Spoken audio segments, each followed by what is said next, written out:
La grande chute du tourisme américain, les États au bord de la crise. Savais-tu que la Floride, ce symbole du tourisme américain, traverse aujourd'hui une baisse de visiteurs encore plus rapide que pendant la pandémie? Des hôtels vides, des plages désertes, des billets d'avion à prix cassés, que personne n'achète. Et pourtant, ce n'est pas la beauté du lieu ni la qualité de ses services qui sont en cause, mais bien le sentiment d'insécurité et de malaise ressenti par de nombreux voyageurs, qui veulent désormais être sûrs que leur argent soit bien dépensé. Mais attention, ce phénomène ne touche pas seulement la Floride. Des États comme New York, Hawaï ou la Californie voient eux aussi leur industrie touristique s'effondrer, laissant derrière eux des villes presque fantômes, autrefois pleines d'énergie et de vie.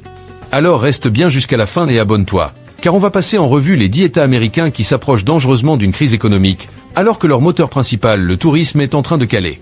Numéro 10, le Nevada, et plus précisément Las Vegas. Las Vegas.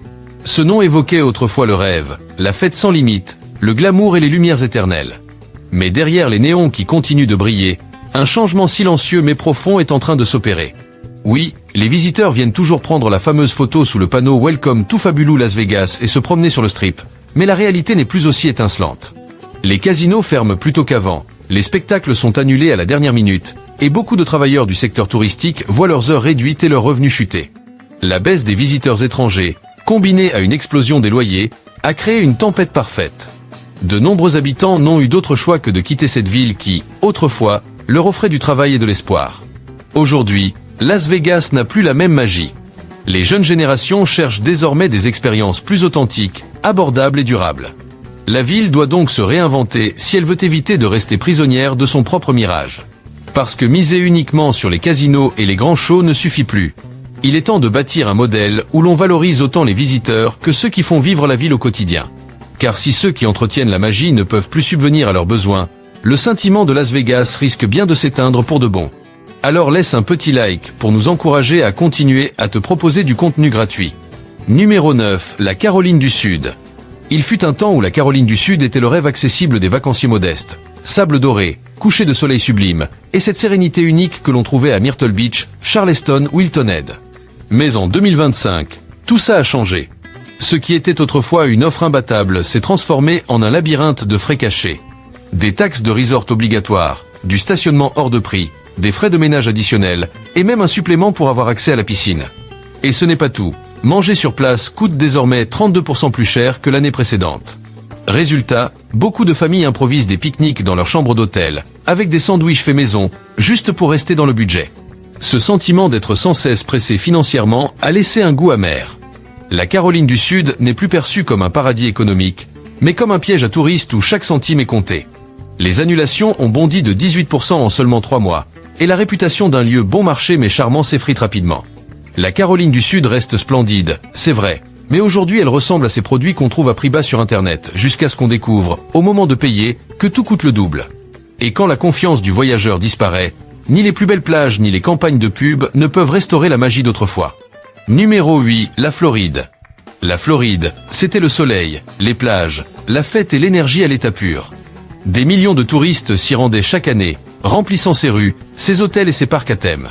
Mais en 2025, un virage inattendu a été pris. Miami a décidé d'annuler les fameuses vacances de printemps, ces spring breaks qui faisaient vibrer la ville, et a imposé de nouvelles restrictions. Couvre-feu, limitations sur la vente d'alcool, et autres mesures destinées à freiner l'arrivée des jeunes touristes. Le paradoxe, c'est que les gens veulent toujours visiter la Floride, c'est l'État lui-même qui semble fermer la porte à certains publics. Prenons les Canadiens, par exemple. Ces voyageurs fidèles, qui passaient l'hiver sous le soleil floridien, ont drastiquement réduit leurs réservations. En cause, des tensions politiques et des messages confus qui les ont refroidis. Et ce n'est pas anodin. Ces touristes ne sont pas seulement des vacanciers de passage. Ce sont aussi des investisseurs, des visiteurs de longue durée, des piliers de l'économie locale, de la restauration au commerce. Un restaurateur de South Beach résume bien la situation. Avant, j'avais besoin de plusieurs serveurs par service. Aujourd'hui, je fais tout moi-même. La Floride ne perd pas ses touristes parce qu'ils ne veulent plus venir, mais parce qu'elle leur donne l'impression de ne plus être les bienvenus. Et quand un lieu commence à envoyer ce message implicite que seuls certains profils sont tolérés, il ne perd pas seulement des visiteurs, il perd son avenir. Si la Floride veut continuer à briller, elle devra se souvenir d'une chose essentielle. Le tourisme, ce n'est pas qu'une question d'argent, c'est aussi une question de respect, d'accueil et d'ouverture. Car c'est en construisant des ponts, pas des murs, qu'on attire durablement le monde. Abonne-toi pour ne rien manquer de ce qui se passe aux États-Unis et découvre, gratuitement, comment les États autrefois les plus visités risquent aujourd'hui de sombrer dans une crise sans précédent. Numéro 7, la Californie. Connue comme la 4e économie mondiale et le symbole de la prospérité américaine, la Californie traverse aujourd'hui une crise inattendue, une crise qui ne se mesure pas seulement en chiffres, mais en perte de confiance, à la fois chez les touristes et chez ses propres habitants. Ces dernières années, la fréquentation internationale a chuté de plus de 22%. Et non, ce n'est pas parce que le charme ou les paysages ont disparu, mais parce que les rues autrefois animées se sont remplies d'insécurité, et certaines zones sont désormais évitées par les visiteurs. Ce qui fut jadis un rêve pour des milliers de personnes est devenu un endroit où l'incertitude et la peur s'invitent à chaque coin de rue, pendant que des campagnes publicitaires coûteuses tentent de dissimuler un problème bien plus profond. Pendant ce temps, de nombreux Californiens quittent leur foyer, épuisés par la crise du logement et par le manque de réponses concrètes. Les politiques censées protéger les plus vulnérables ou préserver la diversité culturelle se multiplient, mais sans véritables actions sur la sécurité et le logement durable, ces promesses ne restent que des mots. Les images d'aînés dormant sur les trottoirs, juste devant les bâtiments qu'ils ont contribué à construire, sont devenues le symbole douloureux d'une société qui se fragilise. Et quand les habitants cessent d'être fiers de leur ville, le lien social se brise et avec lui, l'envie d'y vivre ou d'y voyager. Ce qui se passe en Californie est bien plus qu'une crise locale. C'est un signal d'alarme pour d'autres régions qui traversent les mêmes changements discrets mais destructeurs. La véritable solution ne réside pas dans des campagnes de marketing clinquantes, mais dans la reconstruction du respect et de la dignité pour ceux qui font battre le cœur du lieu, ses habitants. Car lorsqu'un endroit permet à sa population de vivre en sécurité et avec dignité, les visiteurs reviennent naturellement, sans qu'on ait besoin de les convaincre. Au fond, un lieu où il fait bon vivre sera toujours un lieu où il fait bon venir. État numéro 6, l'Oregon. L'Oregon, c'était ce petit coin de paradis où la nature parlait d'elle-même. Forêt majestueuse, cascade à couper le souffle, et ce lac du cratère mystérieux, presque irréel. Pendant longtemps, on venait ici pour se ressourcer, fuir le bruit du monde et retrouver un peu de paix. Mais aujourd'hui, ce silence qu'on cherchait en a plus la même saveur. Il est devenu pesant, presque vide. Les campings se vident, les cafés ferment plus tôt, et des villages touristiques comme Joseph ou Sisters donnent l'impression d'être figés dans un hiver sans fin, où la vie ralentit et la chaleur humaine s'éteint peu à peu. Le plus triste, c'est que la beauté du paysage n'a pas disparu. Ce qui s'efface, ce sont les gens, les traditions, cette âme locale qui rendait l'endroit unique. Les habitants partent, car les emplois se font rares, le coût de la vie grimpe, et les services publics autrefois essentiels disparaissent peu à peu. Résultat, les visiteurs n'y trouvent plus ce contact sincère avec la culture locale. Ils découvrent des hébergements impersonnels, des expériences formatées, vidées de sens et d'émotion. L'Oregon perd peu à peu ce qui faisait sa singularité, un équilibre entre nature et humanité. La solution ne réside pas seulement dans la préservation du décor, mais dans la renaissance du cœur de ces terres. L'Oregon doit réinventer un tourisme humain, qui valorise les guides locaux, les artisans, les hébergements communautaires, bref, des expériences où le voyageur ne soit pas un simple spectateur, mais un acteur d'une histoire vivante. Parce qu'au fond, la vraie magie de l'Oregon n'est pas seulement dans ses arbres ou ses lacs, mais dans la chaleur de sa population, cette hospitalité qui donnait envie de rester, de revenir, de s'attacher. Sans cela, la beauté naturelle ne sera qu'un décor vide. Et c'est précisément ce qui est en train de se jouer aujourd'hui. État numéro 5, le Colorado. Autrefois, le Colorado représentait le rêve américain à l'état pur. Des montagnes sublimes, une qualité de vie exemplaire, un équilibre parfait entre travail et nature. Mais aujourd'hui, quelque chose s'est brisé. Ce n'est pas un cri, mais un silence lourd qui s'installe. En 2 ans à peine, plus de 21 000 habitants, nés et élevés ici, ont fait leur valise. La raison ? Le prix du logement a explosé, atteignant désormais en moyenne plus de 600 000 $, un montant totalement déconnecté des salaires locaux. Les villes qui autrefois vibraient, comme Aspen ou Telluride, se transforment maintenant en villages fantômes en semaine, ne retrouvant un peu de vie que le week-end, lorsque les touristes affluent. Ce phénomène n'est pas anodin. Il reflète un modèle économique où le touriste passe avant le résident. Les maisons deviennent des résidences secondaires ou des locations saisonnières. Et même si le tourisme rapporte de l'argent, il ne crée pas un tissu social durable. À quoi bon un lieu de rêve, si ceux qui le font vivre ne peuvent plus y habiter ? Le Colorado est pris dans une paradoxe cruelle. Il attire des millions de visiteurs, mais repousse peu à peu ses propres citoyens. C'est devenu une scène de carte postale, un décor parfait, mais vide de ceux qui lui donnaient vie. Et si tu penses que ce cas est unique, détrompe-toi. Le prochain État va encore plus loin. Il ne se contente pas de perdre des habitants, il met en place des stratégies d'accueil des touristes qui se retournent contre lui-même. Des mesures soi-disant ingénieuses, mais qui coûtent cher, autant aux visiteurs qu'aux locaux. Je t'en parle juste après, parce que ce qui arrive ensuite va vraiment te faire voir les États-Unis sous un autre angle. Et d'ici là, dis-moi en commentaire, que penses-tu de cette transformation silencieuse que traverse le pays? État numéro 4, la Louisiane, Nouvelle-Orléans. Nouvelle-Orléans, c'est cette ville où le jazz semble couler dans les rues, où chaque coin de ruelle résonne d'une mélodie et où les lampions violets, dorés et verts colorent les nuits du célèbre Mardi Gras. Mais derrière ces lumières et cette ambiance festive, quelque chose s'effrite lentement. Depuis la pandémie, le tourisme international a chuté d'environ 30%, et même si les célébrations continuent, elles n'ont plus la même âme. Les circuits culturels, qui autrefois s'étendaient sur plusieurs jours, sont désormais écourtés de moitié. Les billets VIP se sont envolés, et beaucoup d'habitants, ces visages familiers qui donnaient vie au festival, se retrouvent exclus, observant de loin leur ville se transformer en un spectacle réservé à une clientèle fortunée. La plus grande tristesse, c'est que l'essence même de la Nouvelle-Orléans, cette magie unique qui faisait battre son cœur, s'éteint peu à peu. Les musiciens de rue, autrefois l'âme de chaque quartier, disparaissent. Les loyers montent en flèche, les autorisations pour jouer se compliquent, et nombre d'artistes peinent simplement à survivre. Une jeune femme racontait récemment que son père, batteur depuis toujours, a dû vendre sa batterie juste pour payer les factures. La ville brille encore, mais derrière cette façade, beaucoup sentent qu'elle perd son âme et l'authenticité qui la rendait si spéciale. Et pourtant, les campagnes touristiques continuent de vendre une image d'une Nouvelle-Orléans vibrante et joyeuse. Une image taillée pour les touristes aisés. Mais les profits du tourisme ne profitent plus à ceux qui, chaque jour, font vivre cette culture à travers leur art et leur musique. Si la Louisiane veut préserver un tourisme durable, elle doit commencer par protéger ses artistes, redonner vie aux festivals locaux et soutenir ces gardiens de la culture qui font la véritable identité de la ville. Car la Nouvelle-Orléans n'est pas qu'un décor scintillant, c'est une âme collective qu'il faut préserver. État numéro 3, l'Arizona.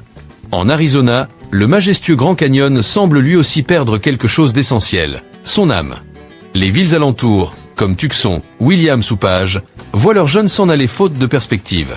Les prix du logement flambent, les écoles et les hôpitaux manquent, et les services de base se raréfient. Le tourisme, autrefois source de vie pour ces communautés, s'est transformé en une simple escale. Les visiteurs arrivent, prennent quelques photos et repartent aussitôt, sans vraiment laisser de traces dans l'économie locale. Ce phénomène met en lumière un problème bien plus profond, celui du tourisme moderne, qui transforme des lieux chargés d'histoire et de culture en simples décors à selfies. Pendant ce temps, ceux qui incarnent la véritable âme de la région, les conteurs, les artisans, les baristas, les gardiens des traditions autochtones deviennent invisibles. Sans eux, le Grand Canyon perd son sens, devenant une image magnifique, mais creuse, incapable de toucher ceux qui le contemplent. Mais tout n'est pas perdu. L'Arizona a encore la possibilité de redonner un souffle authentique à son tourisme en mettant en avant les communautés autochtones, en valorisant leurs traditions et en protégeant la nature qui les entoure. Car une merveille n'est pas seulement un panorama à admirer. C'est un moment suspendu, un instant de connexion où l'on ressent quelque chose de profond. Et c'est cette émotion, cette rencontre avec l'esprit du lieu, qu'il faut raviver. État numéro 2, Hawaï. Hawaï, ce paradis que tant de voyageurs rêvent de découvrir, traverse aujourd'hui une crise silencieuse que peu de visiteurs remarquent. Sous les plages dorées, les eaux turquoises et les rues animées, une réalité difficile se cache pour les habitants d'origine. En 20 ans, les prix de l'immobilier ont bondi de plus de 200%, tandis que les salaires n'ont augmenté que de 20%. Résultat, beaucoup de familles hawaïennes, surtout les plus jeunes, ne peuvent plus se permettre de vivre sur leur propre terre. Les quartiers se vident peu à peu de leurs habitants. À leur place, se multiplient les villas de luxe et les locations touristiques à court terme. Des communautés entières se transforment en zones réservées aux visiteurs, laissant les locaux sur le carreau. Aujourd'hui, beaucoup d'Hawaïens ont le sentiment d'être devenus des figurants dans leur propre pays. Une jeune serveuse de 26 ans confiait que pendant qu'elle sert des cafés aux touristes venus profiter du paradis, sa propre famille dort parfois dans sa voiture, incapable de payer un loyer. Le problème, ce n'est pas le voyageur en lui-même, mais un système qui a placé le tourisme au-dessus de la dignité de ceux qui font vivre l'île depuis toujours. En 2025, Hawaï n'est plus seulement un lieu de vacances, c'est un combat quotidien pour préserver un foyer et une culture. De plus en plus de voix locales s'élèvent, manifestations, lettres ouvertes, pétitions pour limiter temporairement le tourisme, tout traduit l'épuisement d'une population qui refuse de disparaître sous le poids des visiteurs. Car Hawaï ne peut pas rester une simple carte postale. Il faut des politiques équitables, capables d'assurer aux habitants un avenir digne. Un vrai paradis, ce n'est pas un lieu à visiter, mais un endroit où la culture, les racines et les gens sont respectés et protégés. État numéro 1, New York. Et enfin, au sommet de cette liste, New York, la ville qui ne dort jamais. Mais en 2024, elle montre un visage que peu auraient imaginé. Officiellement, le tourisme semble repartir, mais dans les rues, la réalité est tout autre. Les vitrines vides se multiplient, les restaurants ferment, et de nombreux hôtels peinent à remplir leurs chambres. Times Square continue de briller, fidèle à son image étincelante. Pourtant, cette lumière ne cache plus l'évidence. La véritable énergie de la ville s'est affaiblie. Les touristes viennent, prennent leurs selfies, admirent les écrans géants, mais dépensent peu et repartent aussitôt. Depuis la pandémie, la fréquentation étrangère a chuté de 32%, et même si le tourisme national compense en partie, les dépenses globales ont baissé de près de 40%. New York semble pleine, mais vide à la fois. Les petites boutiques, les cafés historiques et les musées animés qui faisaient autrefois sa personnalité se sont raréfiés. Beaucoup de visiteurs logent désormais dans des appartements à bas prix en périphérie, préférant des visites éclairs à une véritable immersion. Un directeur d'hôtel à Soho résume la situation sans détour. Les touristes entrent, prennent une photo du hall et repartent. À cela s'ajoutent des problèmes croissants de sécurité et un manque de ressources publiques, poussant de nombreux habitants à quitter la ville. New York ressemble à une gemme qui aurait perdu son éclat intérieur. Mais la flamme n'est pas éteinte. Il suffirait de la rallumer avec les bonnes personnes, des artistes, des entrepreneurs passionnés, des habitants fiers de leur ville. La renaissance de New York ne viendra pas du nombre de visiteurs, mais de la force de sa communauté. Investir dans la culture, dans un transport efficace et propre, dans des expériences accessibles à tous, voilà la clé. La magie reviendra quand les New-Yorkais eux-mêmes retomberont amoureux de leur ville. Car New York, plus que des lumières ou des photos, a besoin de cœurs qui la fassent battre à nouveau point capital mondial du commerce, vit aujourd'hui une exode spectaculaire. Chaque État que nous venons de découvrir raconte la même histoire sous des visages différents, celle d'un tourisme qui, peu à peu, s'éloigne de son essence humaine. Derrière les paysages de rêve et les photos parfaites, il y a des habitants, des artistes, des familles qui se battent pour garder vivante l'âme de leur terre. Et c'est à nous, voyageurs, spectateurs, citoyens, de faire la différence. En choisissant de voyager autrement, en soutenant les commerces locaux, en respectant les traditions et en écoutant les voix de ceux qui vivent ces lieux au quotidien, nous pouvons redonner du sens à nos voyages. Parce qu'un endroit ne vit pas seulement de ses monuments ou de ses plages. Il vit grâce à son peuple, à sa culture, à son histoire. Alors si ce message t'a touché, aide-moi à le partager. Laisse un like pour soutenir ce travail. Dis-moi en commentaire quelle ville ou quel état tu aimerais voir dans la prochaine vidéo. Et surtout, partage cette vidéo avec ton entourage pour que plus de gens prennent conscience de cette réalité. Ensemble, faisons en sorte que le tourisme ne soit plus une industrie qui écrase, mais une aventure qui relie.